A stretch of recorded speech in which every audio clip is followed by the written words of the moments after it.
Hi everyone. Today we have Ramlingam from CoinDCX, and he'll be talking about some 7M strategies. Right. All right. Perfect. Over to you, Ramlingam. Sure. Thank you so much. Thank you so much for this opportunity, Anupam. So we are talking about how to bring investor safety and investor protection, and we went across talking and researching across various regulatory authorities and how they have defined investor protection. As per the SEBI law within India, there are like a couple of factors. Investor education is one piece, fund protection is second piece, KYC and so on and so forth, right? So when we are at CoinDCX, because we understand how the regulatory framework is today, we thought of providing this investor protection from our side, and we came up with this entire 7M strategy for selecting the projects investors are going to put their funds in. When we talk about this, there are what do we mean, right? When investors are putting their hard-earned money, right, they are expecting some kind of a surety from players like exchanges who are introducing these projects to them, right? And we as exchanges need to take that responsibility and move forward, right? Investors are the pillars of any financial or security market in the same way how they are with crypto. They determine the level of activity and they put in they put in their own hard-earned money into whatever tokens and stuff that they that are available, and that's how they grow economy, right? So it is very important to protect the interest of these investors. And as CoinDCX, this is something that we decided on our part that this is our responsibility. First step was providing the correct education. So investor education was an important aspect, where we started off with the entire DCX Learn piece, where we are providing free education to everyone. The next piece was improving the INR on-ramp, off-ramp piece, and improving the overall AML KYC check that we enforce. Why is it important? Because as investors, it is very important for you to understand when you are investing in Bitcoin, for example, you are purchasing Bitcoin from a third party and in form of a trade. That third party, is that third party a KYC AML verified person or not? Because you as an investor would not want to fund an illicit network or a non-state actor, right? So it's important for you to also believe that the exchanges are taking care of the KYC AML practices. CoinDCX partnered with Onfido to do this in an automated fashion and with the help of AI. Onfido is a near Six Sigma company when it comes to KYC AML processes, and that is the strength that we are bringing onto the table. Beyond that, once these things were clear, we also went to the assets that are offered on our platform, and we tried to create a framework. In big lack of framework within the environment, actually accelerated this creation of this framework, where we have worked with regulatory bodies across the world. Being part of the Singapore space as well, we have got to learn a lot from the MAS in Singapore, understood their entire Payment Services Act, and also try to create the entire structure that we can bring into India. The global scenario is in Singapore, cryptocurrency exchanges are getting licenses to provide buy, sell, and trading. Although they are not considered as legal tenders, but they are put under the category of goods, and hence goods and services tax apply on them. The entire Payment Services Act that I referred to earlier came into effect on 28th of January 2020. And then they stated that any business needs to get a license from MAS to comply with the entire AML CFT regulations. Now, having said all this, right, what is it that we are trying to bring in, right? Today, when the global market of cryptocurrency is close to, I don't know, a huge number, right? With the volumes crashed, like going crazy. The overall growth rate in Bitcoin has been almost 300% year on year in 2020. We thought that when people are getting introduced to a new asset class, they should start from small, and hence we introduced a 14-piece product, 14 assets available through what we call as the simplest Bitcoin purchase, but it was done based on the 7M framework. Now, what is the 7M all about? Right? The 7M essentially comprises of basic questions that any asset class, right, or any asset in our cryptocurrency asset class needs to answer. Okay, so that it adheres to a basic set of requirements. It starts from model, mechanics, the business model. Mechanics is what happens with blockchain, the management, is the team behind it, or the set of developers behind it, the market potential or the problem that they're trying to solve, the motivation behind it, right? What's the momentum and what's the kind of investment that the founding team is putting in, right? Or the initial set of people are putting in. Basis these 7Ms, we classify various projects, and it gives us in total a set of 30 questions that projects needs to answer to qualify to be part of the CoinDCX ecosystem when it comes to INR business. The above M's seek answers ranging from if the model makes sense, how will the technology work? Or if the team can make the product, can the market help it scale, right? Or if token economics can work, does it make sense to be a blockchain project? And vice versa, and multiple such questions. The 7Ms are further subdivided into 30 questions that micro-analyzes the purpose of the company bringing in that project. As governments and regulators across the world are trying to understand crypto and blockchain, we are also working towards the same goal, right? We are trying to create a conducive atmosphere through this system. We are confident that the government will come up with its own regulatory framework.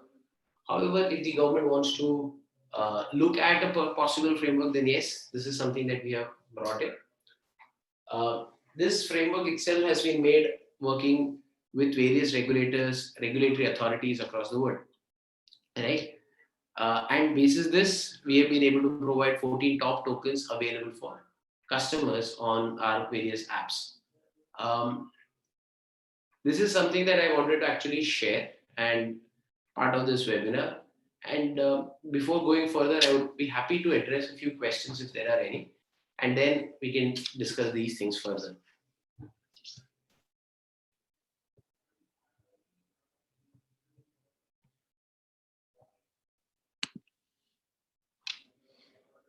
Okay. So as I see there are no further questions. Moving ahead on trying to understand the regulatory situation and how this 7M will actually come into effect. As I was mentioning, each project that wants to enter the CoinDCX ecosystem has to get a high score on these 7M factors, basis which we decide to introduce them to our INR segment customers and then allow them to take higher risks, right? So that's basically all about the 7M piece. If there are any further questions or anything further to discuss, I'll be happy to take things further.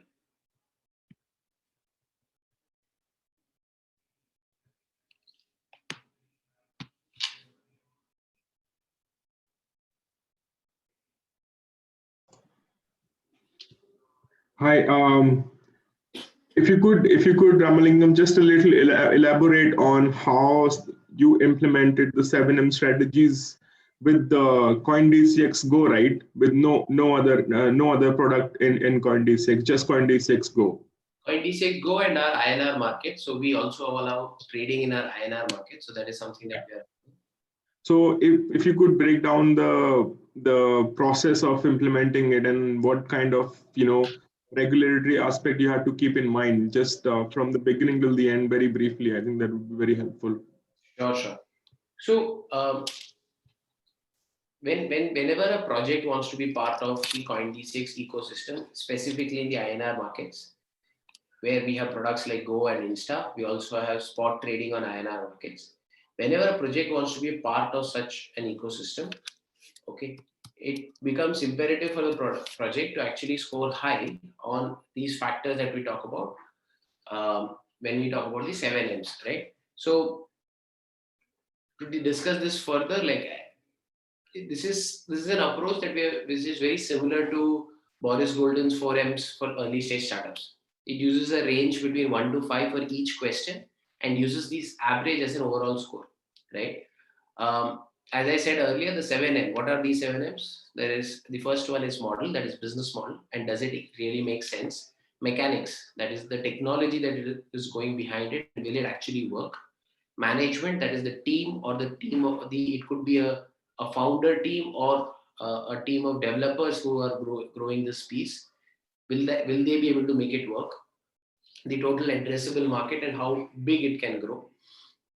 Motivation, so which is the overall token economics. Does it make sense as a blockchain project, or does that blockchain add any value to it? Momentum, that is the overall traction it has already reached. And obviously the money, what is the financials of it? Once we understand this, the 7Ms, we start asking questions and we start scoring people according to this, right? Here also, there are must-have criteria where the positive score has to be there, like it has to be above 3. So questions like concept, is the proof of concept coherent and understandable, right? Or real need is a question, like does it really solve a problem or not? Now these problems should score they should score about 2. That's where it starts making sense, right? And then there is a team of people who sit and give do the scoring, right? We have used this system from whatever is available across the world. Various regulators have come together to create this function, right? Um, we provide a list of basically a questionnaire to all the projects who want to be part of this space, and they have to answer about yes, no, or they can talk about some specific answer, and then accordingly we start rating through our compliance team, who starts scoring people on the scoring the projects on these lines, and then accordingly they become part of our ecosystem. Currently we have got 14 tokens on CoinDCX Go who have actually gone through this process and are verified and vetted to be part of this. Now, something similar on similar lines is there in Singapore, is there in Germany, it's there in Japan. It's some of this has been taken from South Korea, right? Where there are favorable regulatory frameworks available, and we have spoken to those regulators and created this. There is a question. Are you saying you have a base framework for? Yes, we have a base framework, which definitely will go through the test of time. But yes, this is a framework that has been created across by compiling various regulatory frameworks that are there. And because there is a lack of framework currently available in India, we thought that it is an important aspect, and it is a big responsibility on CoinDCX's part to introduce this. Thank you for that question, Anjum. What promotional strategies do you emphasize for motivating non-tech people to adopt the usage of crypto exchange? Okay, so in March 2020, we started this entire Try Crypto campaign, where we used a 3-prong approach. We said that first piece has to be education. Once I educate my non-tech or in general audience, once I educate about the utility of crypto, it will be a better proposition for them to start investing. Our approach was not to sell the speculation, but the technology behind it, the use cases behind it. That was the first part. Second part was more about community, where our focus was engaging with various community elements to improve this accessibility that we can provide and amplify working with these communities, the messages that we are trying to convey. And last thing was building a safe environment. Now, what is a safe environment? How do you define safety? So, processes like investor protection rules like 7M, or as I was discussing earlier about AI based KYC ML process like Onfido, or even insurance that we provide to our investors using BitGo. So these were the steps that we had taken. Now, basis which, when we talk to the people who are not in crypto, their basic answers are taken care of because their basic obstacles are have been overcome, and that is the strategies that we are utilizing. You can always visit Anjum DCX Learn and give us some feedback so that we can address these queries much better. Thank you so much, Anjum, for that question.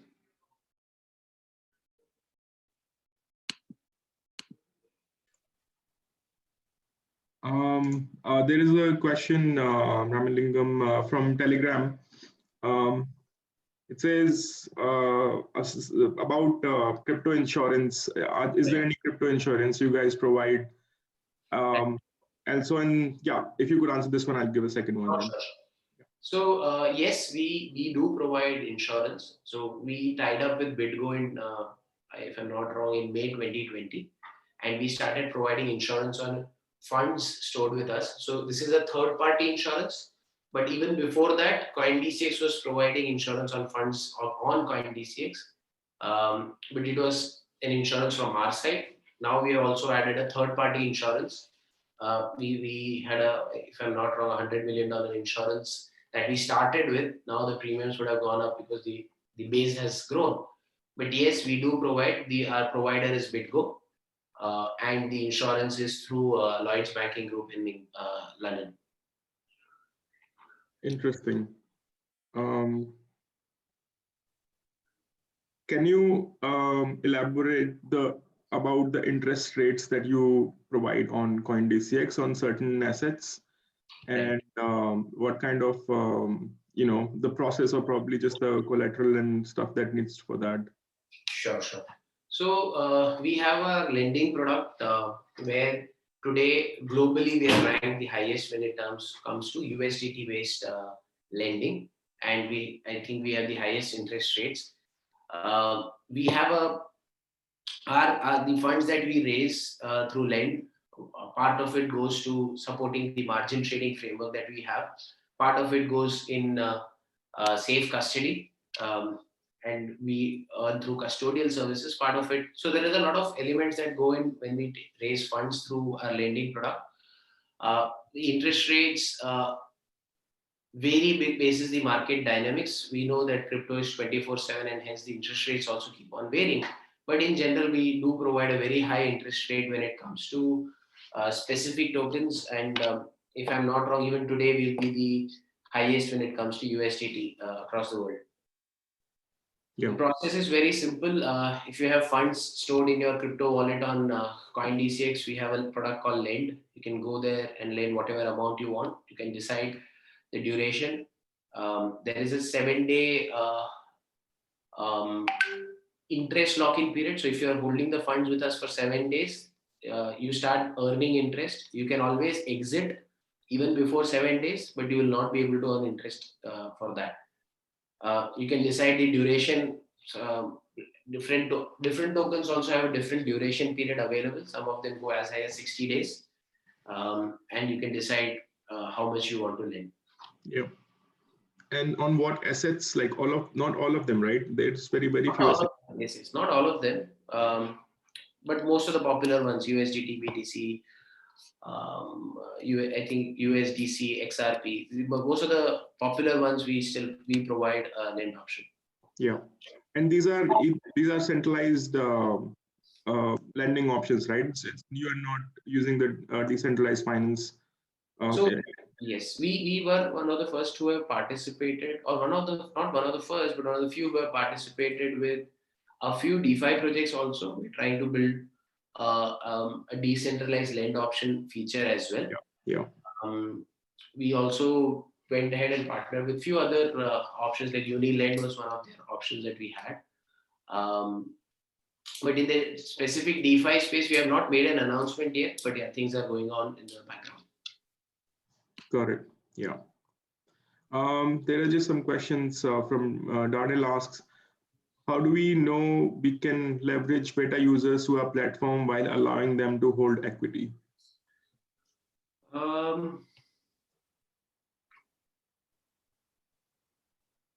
I'm not really sure that I'm the right person to answer this, Daryl. I don't want to give a wrong answer on this, but I'll definitely get back to you with an answer to this question. One is asking, how established is the cryptocurrency insurance infrastructure in India, and what needs to improve? So there are a few players who are trying to provide, who are working in this space. We are also in talks with a few ourselves. However, there are a few challenges when you talk about certain higher grade products in finance, where you would need a proper investor relation framework, which is, say, either trusted on a third party basis or on we have some regulatory like support being provided. That's when I think the space will start becoming established. From a improvement perspective, what I genuinely feel is we lack the amount of education that is required to ensure these things work in the right fashion.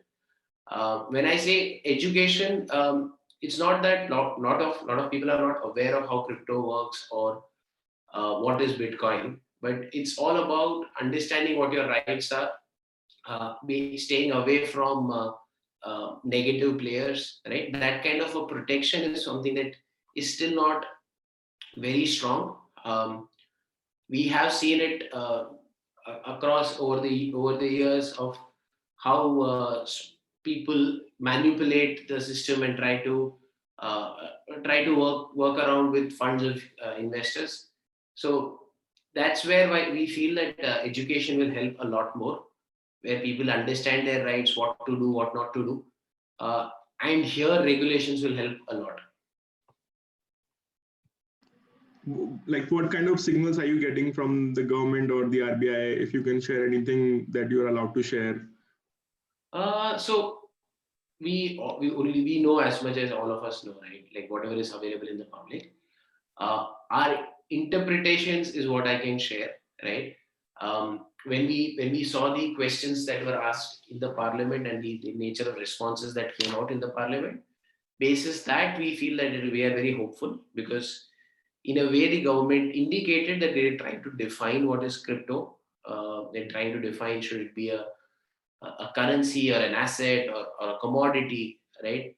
Or say how Singapore treats it as a good, as part of goods, right? So depending on how the classification happens, regulations will we are expecting will come in. Yes, see, things will change once the regulatory framework comes in, right? We shouldn't be of the fact that believe we shouldn't be in the belief that everything will be good and sundry.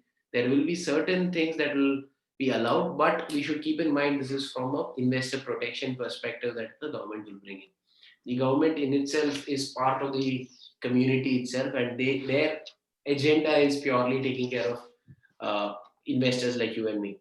Yeah, exactly. But does CoinDCX have a plan B if the government does come out with a blanket ban like earlier in 2017? So if you have if you have followed CoinDCX closely, like last time also our plan B was going to the courts, right? We were one of the few petitioners in the court. But we are very hopeful that this time the situation is not going to be in a similar fashion. There might be some hiccups, is what we feel, but at large the world has changed a lot over the last couple of years. Yeah. Governments across the globe have started understanding the system, and we have seen some positive regulations coming globally as well.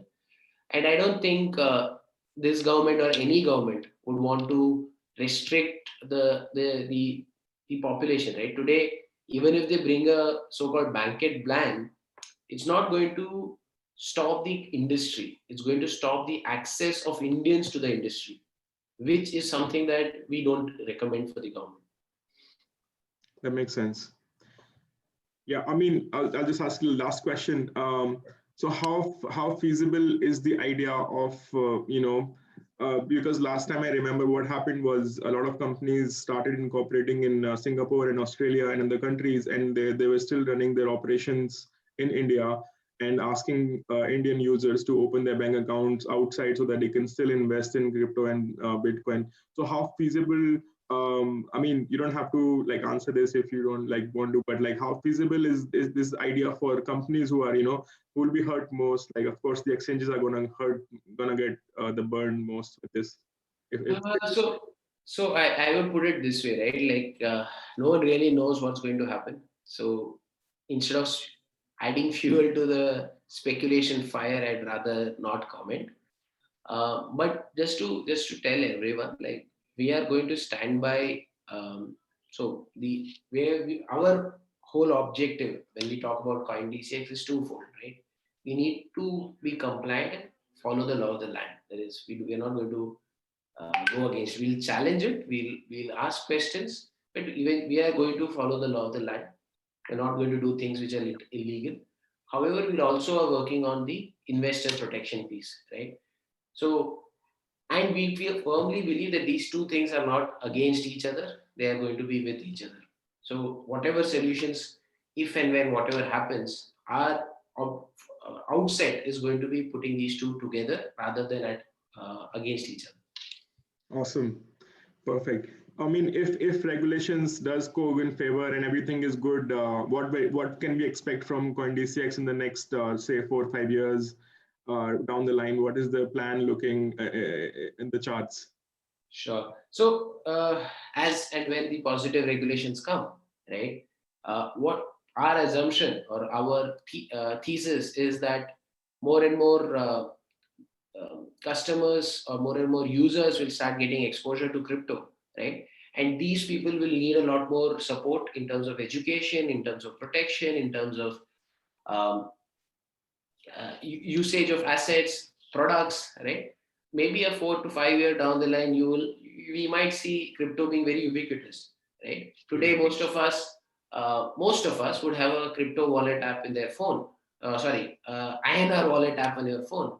Maybe a 4 to 5 year down the line, you'll have crypto wallet app, and if we do well, it might be from CoinDCX. Right, perfect. I just have one question, if you don't mind. Like it's come. Does CoinDCX have an OTC desk?